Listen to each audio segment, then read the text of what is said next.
Claude a encore sorti une masterclass, donc maintenant sur l'application desktop, qui fait déjà énormément de choses. Et tout ça, c'est inclus avec votre abonnement Claude Code, ne l'oubliez pas.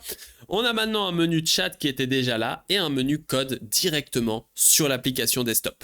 L'avantage, c'est que par rapport à la version web qui était juste ici avec claude.com, qui venait autoriser à utiliser Claude Code uniquement dans des serveurs distants, ce qui n'est pas forcément pratique et ce qui est un peu chiant. Ici, on a maintenant l'accès à ce Claude directement dans nos local worktree. Qu'est-ce qu'on peut faire? On peut du coup ouvrir n'importe quel folder. Donc par exemple, hop, j'ouvre l'email, je précise que je veux un local worktree et là, je peux lancer des agents Claude avec Claude, une application Claude, et surtout l'énorme petit bonhomme juste ici que je peux déplacer tout doucement, pas plus loin qu'ici, et que dès que j'enlève, il se déplace comme ceci, donc c'est très mignon. Alors, qu'est-ce que j'en pense avec mes deux petits tests que j'ai fait ici? Non, j'en avais fait plus, mais je pense que, voilà, ici, il y en a un peu plus. On va pouvoir ici demander des changements, mettre des images, choisir les modèles et envoyer. On va pouvoir ne pas utiliser de commande. Ça, c'est le premier truc que je suis pas fan, mais bon, pourquoi pas, anyway, on peut tester. Alors, on est sur l'email, et je vais pouvoir ici demander. Donc, un petit truc pour tester, on peut voir qu'ici, le copy public link et back to campagne, il est vraiment pas joli. D'ailleurs, ce bouton back to campaign ne sert à rien et est complètement buggé. Et donc ici, on va plutôt lui demander d'enlever ce bouton back to campaign et d'uniquement faire ce bouton view public, copy public link comme ceci. Donc là, on screenshot ça et on vient dans Claude et je dis please remove this button back to campaign and keep only this copy public link button. Donc, très simple, ça permet juste de tester. Donc là, je peux par exemple choisir Sonnet et je peux envoyer ça dans un local worktree. Donc ici, on peut voir qu'on a directement ça qui s'effectue. Et on a des petits boutons. On a VS Code ici qui permet d'ouvrir le projet copié, j'imagine, sur VS Code. Donc là, boum, on voit qu'on a Siley Johnson qui s'est fait ici. Et ça vient créer dans .cloudworktree/lumail.io/Siley Johnson. Donc maintenant, on commence à les connaître, mais c'est quand même très pratique parce que là, du coup, on peut envoyer un premier prompt. On a ici l'IA qui s'occupe de rechercher. Et je pense que dès que l'heure a terminé, on pourra faire ce CLI. Deuxième avantage, c'est que là, je peux cliquer sur plus et me taper un deuxième, un troisième, une quatrième modification. Donc là, on peut voir qu'il a terminé sa tâche, il est venu modifier tout ceci. On peut voir les diffs, on a les différents outils qui sont appliqués. On a ici le PAF qu'on peut cliquer, donc ça c'est d'ailleurs bien mieux que cursor exactement. Et là, je peux cliquer sur CLI.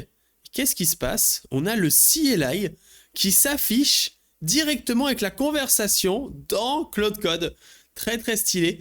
Donc on peut voir que c'est vraiment Claude Code qui effectue les tâches sous le capot. Du coup, on peut lancer slash avec des commandes. Par exemple ici, create PR pour créer la pull request. Alors je sais pas pourquoi j'ai 25 modèles qui font ça. On peut voir qu'ici on a quand même une petite erreur. Et boum, il me crée la PR sur ma tâche comme ceci. Donc là, je sais pas pourquoi il y a plein d'erreurs qui s'affichent. C'est pas très grave. Et hop, ça a créé la petite pull request avec ici... Ah, le GitHub CLI est pas disponible. Ok, donc là, il me dit je dois faire ça moi-même. Donc on n'a pas non plus le full accès. Si on veut le full accès, hein, j'imagine qu'on n'a qu'à cliquer ici, ouvrir un terminal, faire cd blabla, et on est dans le projet.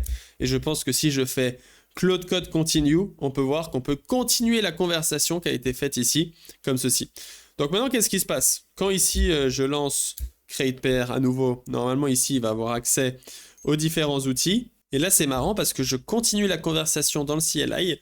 On va tester après hein, si, quand je refresh, ça affiche... Ah voilà, ça affiche, c'est synchronisé. Ça affiche le truc qui s'est chargé juste ici. Donc là, boom, PR created. J'ai ici la petite PR link. Donc qui n'a pas fait 12 000 modifications de dingo. Donc ici, toujours cette merde de fichier qui s'update tout le temps. Et on a aussi les petites modifications que j'avais fait. C'est pas très grave. Boum, on a ici le principal qui est normalement ce fichier email qui a été changé juste ici en supprimant le bouton. Une fois qu'on a terminé cette tâche, donc on peut voir qu'ici c'est quand même un petit peu buggé, hein, vu que j'ai continué la conversation sur Cursor, sur mon terminal. Une fois que j'ai terminé cette tâche, j'imagine que je peux tenter de merger. Donc on va venir ici et on va cliquer sur Merge Pull Request, confirme merge. Est-ce que ça se passe un truc sur l'interface? Parce que là on avait le petit bouton merged avec le plus moins. Mais là, il n'y a pas le bouton merge qu'on a juste ici. Hein. Donc là, il ne comprend pas non plus qu'il y a la paire qui a été link. En tout cas, je peux quand même archiver le projet. Et donc ça fonctionne nickel. On peut archiver d'ailleurs tous les projets. Tchac, tchac, tchac. Ok, donc ça, c'était pour une feature plus ou moins facile. Si on retourne maintenant dans le projet principal comme ceci, quand on demande une feature un peu plus compliquée, donc là, on clique sur plus. On peut voir que moi j'avais choisi Sonnet parce que c'était un changement très facile, mais on va checker un autre petit changement juste ici. Donc là on a par exemple ce background et border color. Donc je vais screenshot ça et je vais lui dire for the section we have background and border color. It's not a easy selector that doesn't enable any user to update them easily. We have a new component. Et là, on ne peut pas taguer de fichier. Hein. Notion selector color that we need to update to make it more variable or create a new version that instead of setting the foreground and background color, we'll set the border and background color with beautiful hand-picked color. Et là, on lui met le screenshot comme ceci. The best will be to keep the same components with a configuration like... donc voilà, vous pouvez juger mon prompt, là je me suis donné. Et donc là, quand j'essaie de submit, je peux pas. Il faut d'abord que je choisisse le projet. Et là, alors je ne savais pas si je pouvais sélectionner du texte. On va tester hein, pendant qu'il travaille. Si là, je choisis le projet, est-ce que je peux faire @ ? Non, on peut pas faire de @ on peut pas faire de slash. Ça, c'est un peu dommage. Et je pense que c'est ce qui manque vraiment. Hein. Pour moi, ici, je ne sais pas si je peux faire des feedbacks, mais ce qui manque le plus dans ce Claude Code Preview, c'est le fait de ne pas pouvoir faire de @ et de slash. Je veux faire des @ je veux faire des slash. C'est la puissance de Claude Code. Pourquoi j'ai pas accès à ça? Pas grave. Ici, je lui demande de faire sa petite modification qu'on a juste ici. On peut voir qu'il l'a fait. On se retrouve quand c'est terminado. En y pensant pendant que ça charge, un des trucs que tu peux faire pour utiliser Claude Code comme Worktree Manager, c'est faire un nouveau chat ici dans le projet Lumail Local Worktree. Faites juste say hello. Petite pause pour te dire qu'en allant sur le lien mlv.sh/ai, tu peux accéder à une masterclass gratuite Claude Code, mais pas que. Tu vas aussi pouvoir accéder à mon CLI qui contient toutes mes commandes, donc je les montre juste ici, mais tu vas avoir mes agents, mes commandes, mes hooks, mes output styles et toute ma configuration pour utiliser Claude Code comme un pro. Et tu vas aussi accéder à une formation, comme tu peux le voir juste ici, avec un petit sourdage et pas mal de leçons juste ici, conductor, masterclass, etc., etc. Tu vas pouvoir y accéder pour, par exemple, comprendre comment fonctionnent les agents. Pour ça, on va créer un agent, etc. Tu vas pouvoir accéder à toute cette formation totalement gratuitement en allant sur mlv.sh/ai. C'est une formation faite pour les développeurs qui veulent coder plus efficacement avec l'IA. On se retrouve là-bas.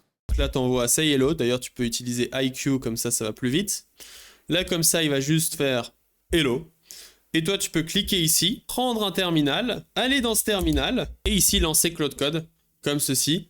Comme ça, en fait, tu peux utiliser, entre guillemets, cet outil comme Worktree. Et là, tu peux utiliser tes commandes. Donc, par exemple, avec Apex One Analyze. Et je peux coller mon texte pour venir lancer ça. Donc, c'est aussi, pourquoi pas, très pratique. Alors, en attendant, on a vu qu'ici, ça demandait une modification de création de fichiers. Et donc là, j'ai l'option directement sur l'interface Deny Always Allow for this session ou Allow Once. Donc par exemple ici, Always Allow. Et comme ça, je l'autorise à écrire des fichiers.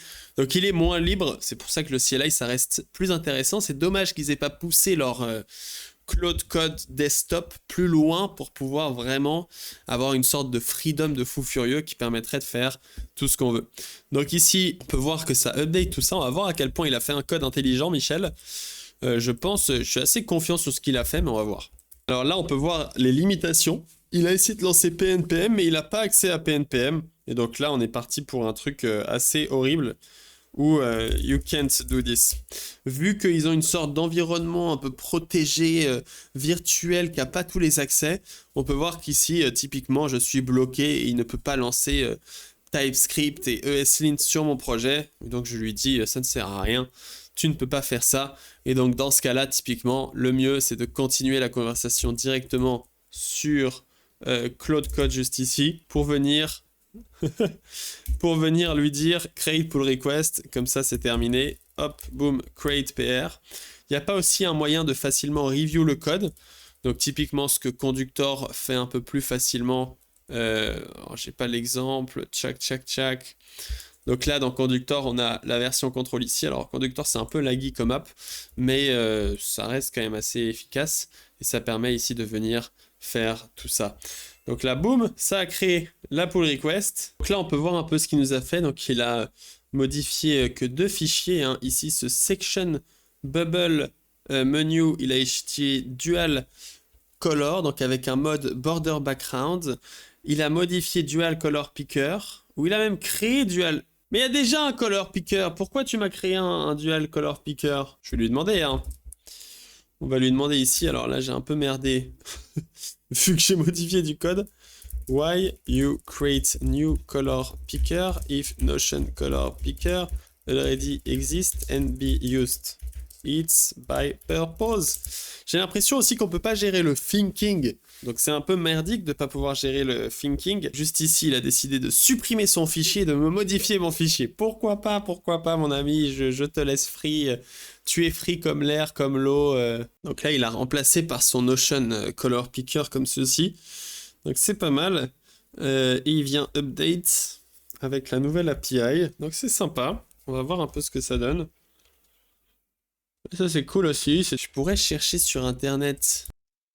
Alors c'est assez satisfaisant, hein. J'ai demandé pas mal de petites modifications ici, ça marche bien. Le problème c'est que c'est un worktree, qu'on peut pas configurer le worktree, donc pour tester, à part faire une pull request, switch de branche ou importer les changements du worktree dans ma branche, je sais pas quelle option je pourrais avoir. Et ici on sait pas trop ce qu'il a update, ok, il a tout update. Pourquoi pas. Mais donc typiquement ça peut être problématique. Ensuite ici on peut faire git commit push.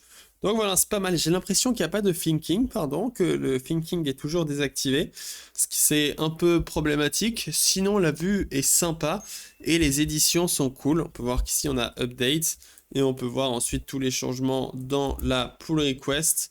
Donc je pense qu'il a été un peu aggravé. Hop là, section bubble menu, text bubble menu et Notion Color qui a été rajouté avec plein de menus. À voir si ça fonctionne et ça teste, mais voici un petit peu ce Claude Code Desktop. Je pense qu'avec quelques updates, configuration des worktrees, très important, commande, agent, tag de fichier, tu fais ça, mode thinking aussi, avec tab, je sais pas pourquoi ils n'ont pas fait tout comme le... Là, il faudrait un mode tab, il faudrait aussi un mode YOLO, et ce serait vraiment parfait. Mais voici, en tout cas, ça marche bien, ça reste Opus, donc il n'y a pas grand-chose à dire, à part qu'il y a cette nouvelle interface. Donc voici, cadeau.